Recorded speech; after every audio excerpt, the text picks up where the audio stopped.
going on, guys? How y'all doing tonight? Once again, this is the Club of the Man 1993, and we are here live for my live review of NXT. From this week's episode of NXT, from the September 23rd, 2020 edition of NXT, it took place once again at Full Sail University. Of course, now we're on the fast track to NXT TakeOver 31. It's going to take place not this Sunday, the following Sunday at Full Sail University. I'm not sure why we're having another takeover this soon, which is kind of like a head scratcher to me because I don't really expect too much from this takeover. Really, I mean, it could be a decent show, but I would still say it's not going to be one of the strongest takeovers I'm not expecting right now. Just my opinion. So I would say, again, overall, thought it was a good show. Mainly set up more of the card for TakeOver 31, as we are going to be getting an NXT Championship match. We had the Gauntlet Eliminator. Nice for something different, like a modified Rumble match, I thought. And the Battle Royale, which I thought for the most part was a little bit lopsided, because you kind of pretty much knew it was going to be just a couple of people that was going to win that. Everything else was alright. I'd say it was a good show. Wouldn't say it wasn't really the strongest episode, but it was still good. I enjoyed it. Gave us a couple little different things on the table. We had 3 matches, of course, made official on the show that were announced. We have an NXT Championship match, an NXT Women's Championship match, and an NXT North American Championship match. And it looks like we're going to be getting a singles match also between Kushida and Velveteen Dream.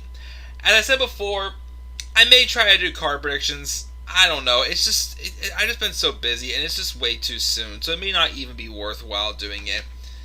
Just my opinion. I don't know. Maybe I will this weekend if I have time. We'll see. If not, then it might be one I skip out. Just like I skipped doing card predictions for Payback, because there was just not much time for a build at all. And I just with how busy I was last week, I just didn't have the time. So we'll see. Maybe, I'm not 100% sure. We'll see what happens for the takeover card predictions. So again, let's talk about this episode of NXT. We got Tyler in the live chat, and also I will say my second special gameplay, as I was talking about, that actually currently has the 3 parts uploading to YouTube right now as we speak. I was actually able to get them. They didn't take as long to export as I thought they would. So 3 of them are uploading to YouTube right now as we speak. You'll see what game it is, and of course we'll go from there with that. So let's roll. Tyler says NXT is lacking on top contenders because all are on the main roster. That is definitely true, as I keep saying. I mean, NXT does have the talent, of course.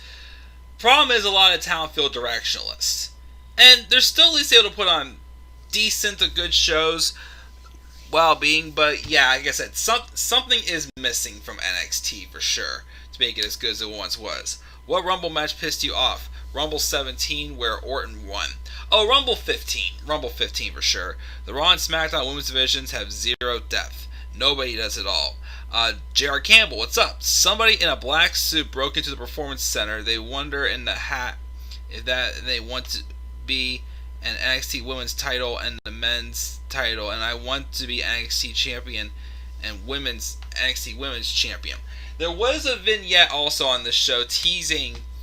It basically was somebody returning to NXT, like who was on the main roster.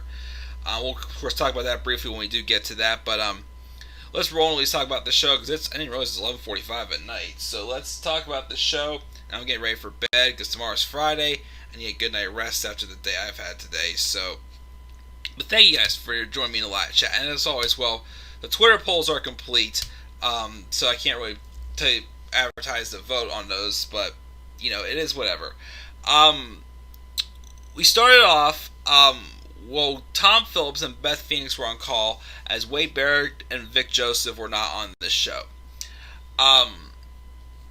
We're getting ready to start off with the Women's Battle Royale to determine the number one contender for Io Shirai's Women's Championship, which will challenge Io at Takeover 31. So the only person they showed making an entrance was Candice LeRae. And they had shown before she made her entrance, during Dakota Kai's entrance, Candice LeRae had laid out Tegan Nox. And LeRae targeted the knees of Nox, since Nox has had a history of knee injuries, and of course, she withers off in pain. So because of that, Tegan Nox was taken out of this number one contenders battle royale, which unfortunately sucks. Because again, how many opportunities has Tegan been taken out? I mean, she did win one whenever she challenged Io for a championship shortly before, like a month before Takeover 30, because she had won that opportunity in that Fatal 4-Way at the Great American Bash. So Candice makes her entrance, then Rhea Ripley, who might have been one of the favorites to win this match. And the Battle Royale wasn't too bad. It would start off with Ripley and Gonzalez getting some early initiations. Marina Shafir and Catalina were eliminated. The rest of them, it was just a bunch of random names that was out there, wasn't sure.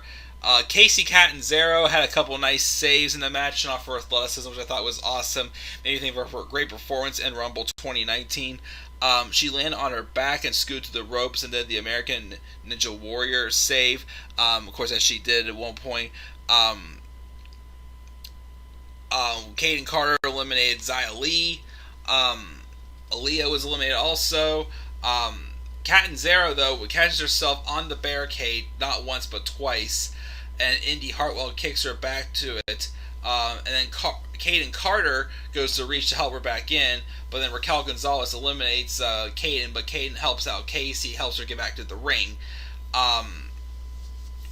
Rhea Ripley and Raquel Gonzalez eliminated each other.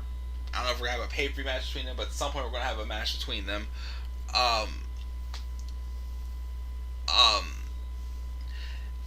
They brawled on the floor, and then Dakota Kai was one of the final five, as it was Dakota Kai, Indy Hartwell, again, who definitely has my attention for sure, I keep saying, Casey Catanzaro, good to see her last that long, Shotzi Blackheart, and Candice LeRae.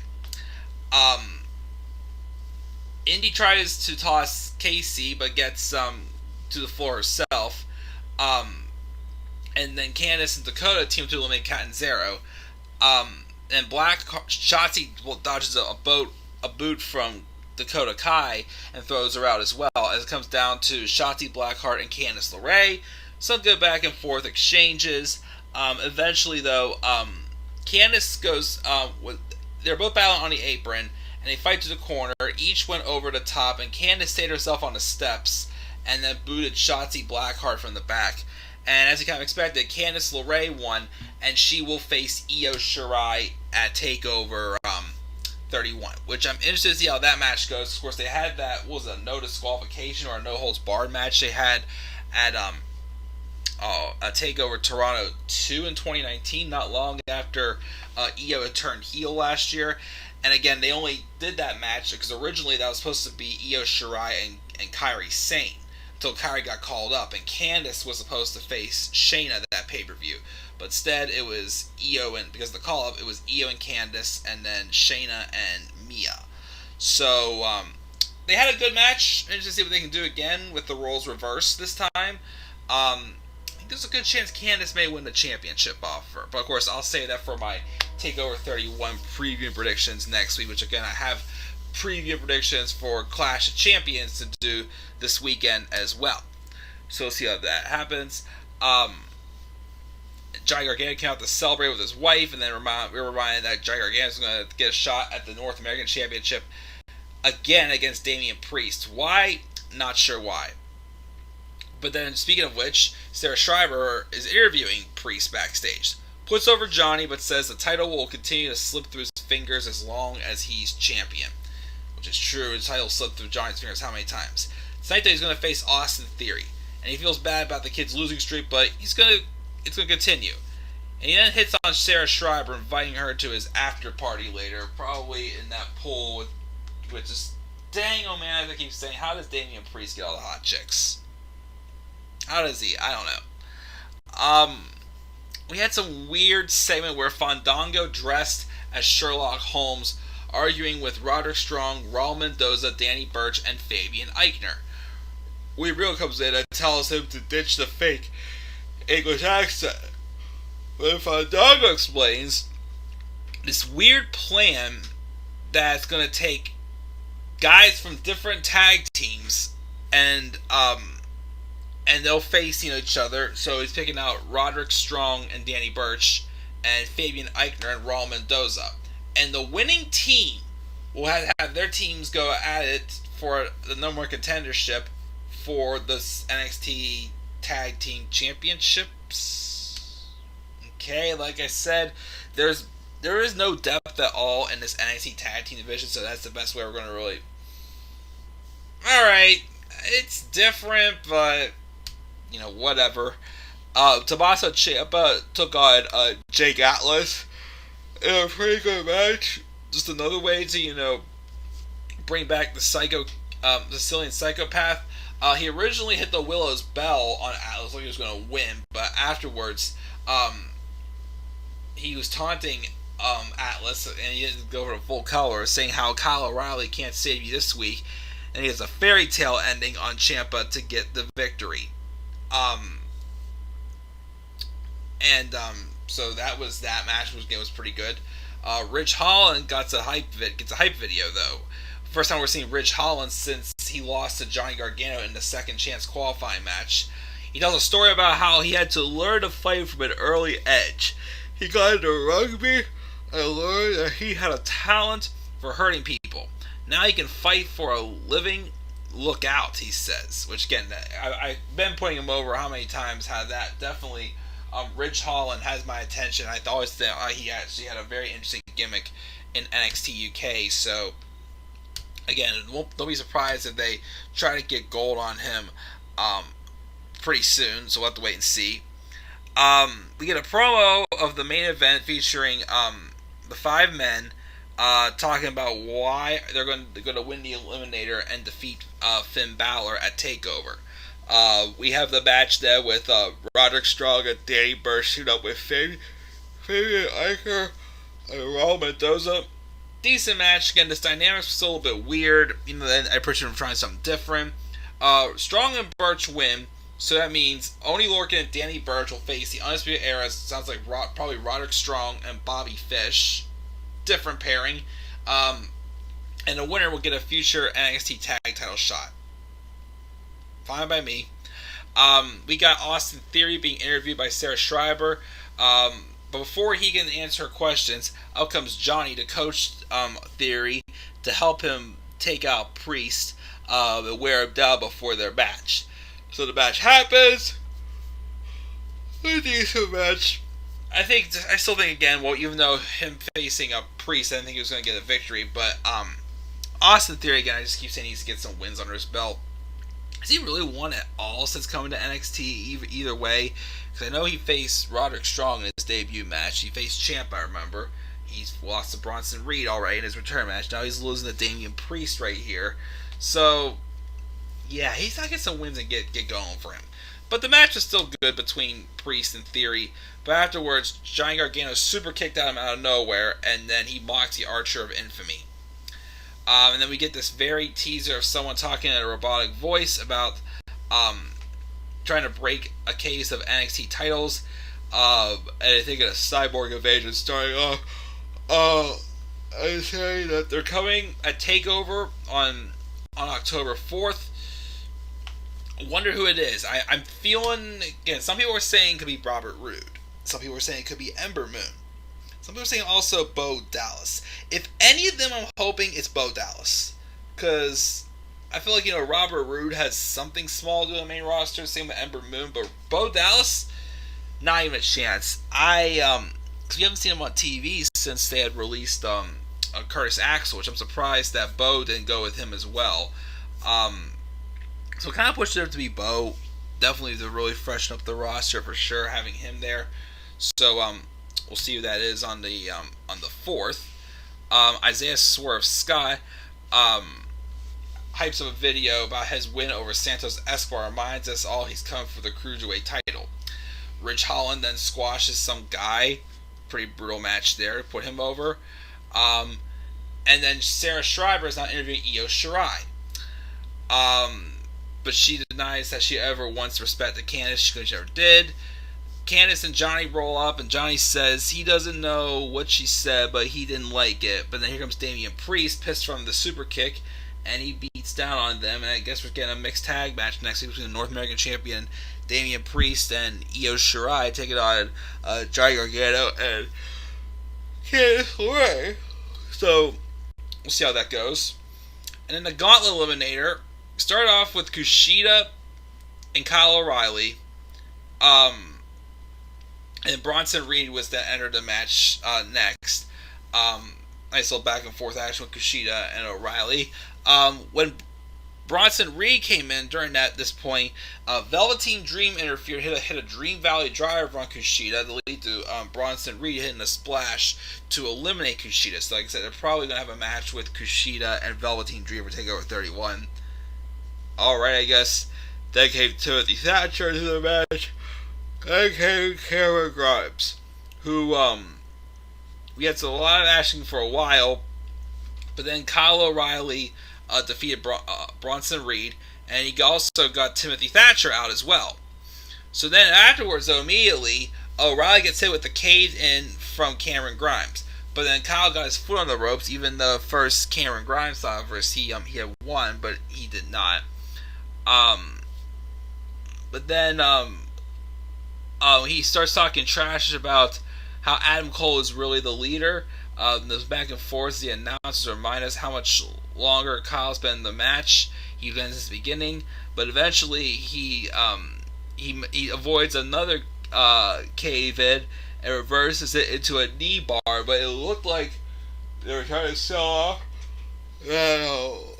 that Cameron Grimes may have gotten injured on the submission. He taps out, and Kyle O'Reilly is the number one contender for the NXT Championship. The rest of the Undisputed Era come out, and then Finn Balor arrives and just aims his arms at him, saying he's coming for him, and that's how he went out the show. I am for Kyle O'Reilly getting a shot for the NXT Championship. I just feel like they could have done a little bit more with him first before giving him the singles title shot, because I'm still confused as to what's going on with the Undisputed Era, but who knows. We'll just have to wait and see. And that's going to do it for NXT. Gave it a B. The 2 votes on Twitter were both for A, but I gave NXT a B. Live chat. 2020 has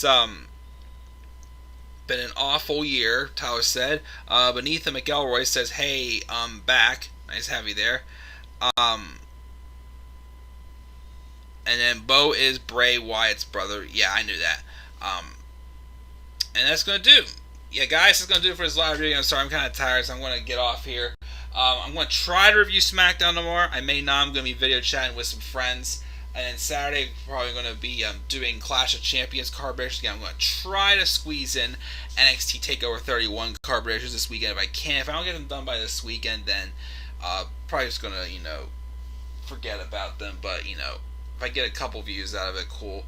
My match cards are not doing too great reviews anyway, but it is what it is. Yeah, so what are your thoughts on this week's episode of NXT, guys?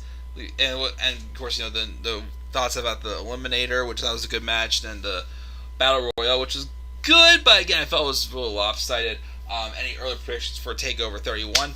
Feel free to leave your thoughts down in the comment section below. And sure, as always, to slap a like on the video and subscribe for more content on my channel. Follow me on Twitter at TheManAirBarney3. And until then, guys, I am checking out.